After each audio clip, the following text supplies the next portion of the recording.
And welcome to this week's episode of Femme Finance. I'm Shirley Singleton, And I'm Anita Michelle. and today we're going to talk about portfolio management.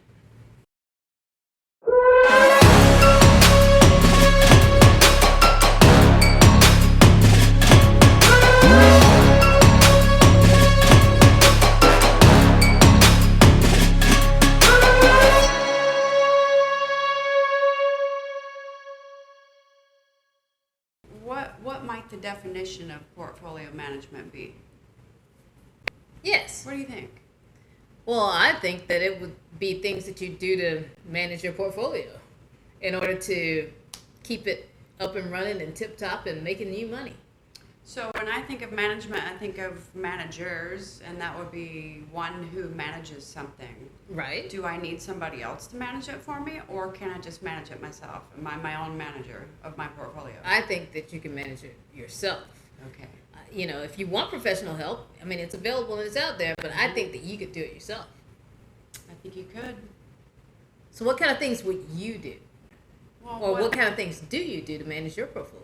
Well, first, when we talk about a definition of portfolio management, we would have to give some options of how does that management look like if I am managing my portfolio. So I basically have different types. And when we started off talking about if someone were to manage your portfolio, that would be known as a non-discretionary type of portfolio. Okay. And so that's when you would have somebody that you would consult with and you would, pay in some whatever form to manage that portfolio for you. So the non-discretionary type people,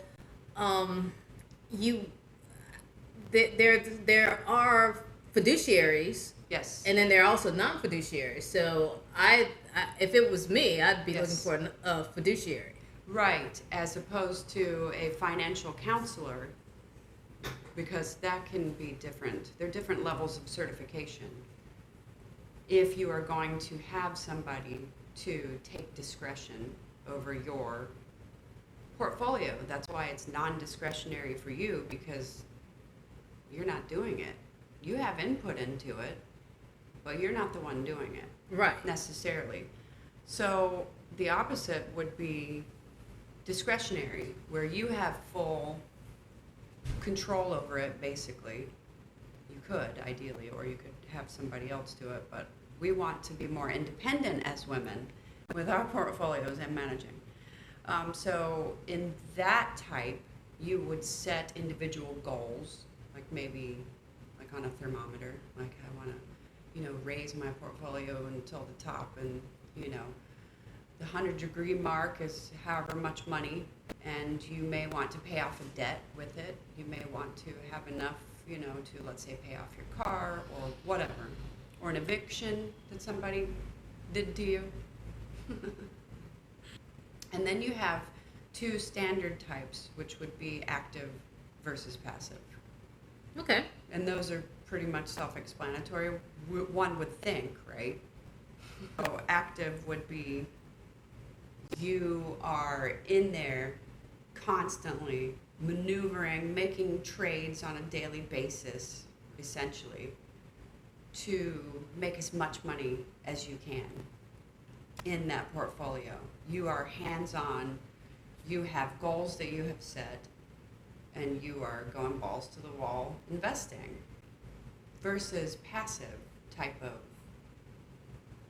portfolio management, where it's, as we mentioned in previous episode, like I set it and forget it, and it grows, still at a steady rate, but maybe not as steep. More passive type management style will probably be implemented in like some people in retirement accounts for some people where they just kind of set it and forget it, or also in some types of active trading like swing trading or long-term trading, where you're making moves that take weeks or months or something like that. Those have a more passive portfolio management style.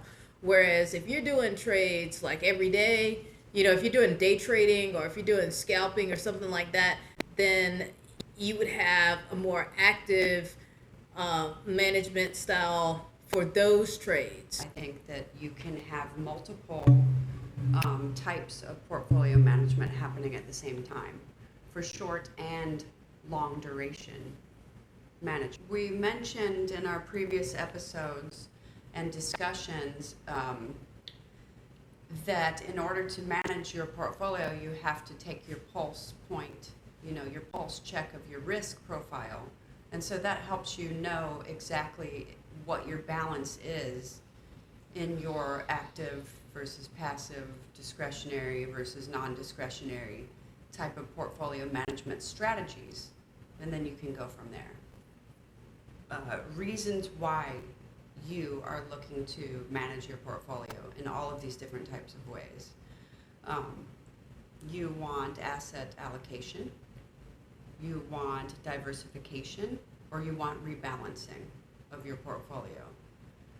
Obviously, your portfolio needs to be fully set up for you to rebalance something, and that does take some time, to get to that goal or level of portfolio management. But Shirley, can you speak on asset allocation? So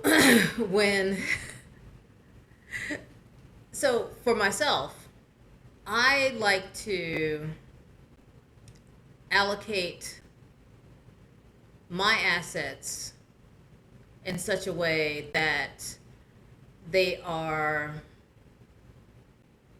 getting me the most, that they're working for me. Mm-hmm. So that means right now for me, if I have a lot of crypto, and I tend to be like a hodler in crypto, which means that, I buy stuff and I hold stuff. Uh-huh. Stuff that I feel is going to go up in value. Okay. So be that Bitcoin or be that Cardano or be that some other altcoin. Mm-hmm. So rather than just have that money sit in a wallet, be it a hardware wallet or on an exchange or something like that, Mm-hmm. where it's not making me any money, I like to put that money someplace where it's making more money, like Okay. maybe a stake pool, Mm-hmm. where I still have access. I have access to it. I can take it out if I want to. And a stake pool, for those of you who don't know, is something that allows you to get more of whatever asset you have that you're staking at a percentage that's typically around 4%. So if I have, it's 4% APY Mm-hmm. annually. So if I start out with $100 worth of 100 Cardano, Mm-hmm. and then at the end of the year, I should have 104. Right.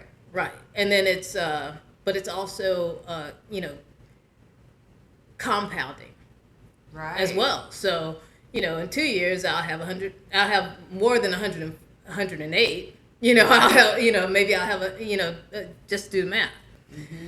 So that's one of the ways that I like to reallocate and redistribute my funds that I may have actively traded at one point in time. But then I say, hey, I'm going to keep this portion, and then I'm going to keep this portion someplace else. So then I have to move it someplace else. But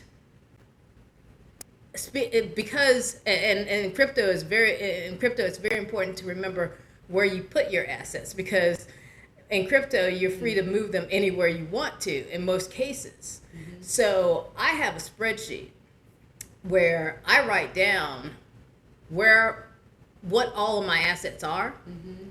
where they are located, if they're located in a hardware wallet, in the back room, or if I have them on an exchange or something like that, because those are long-term type things where I might come back like 3 months from now or 6 months from now, and I say, hey, what did I do with that?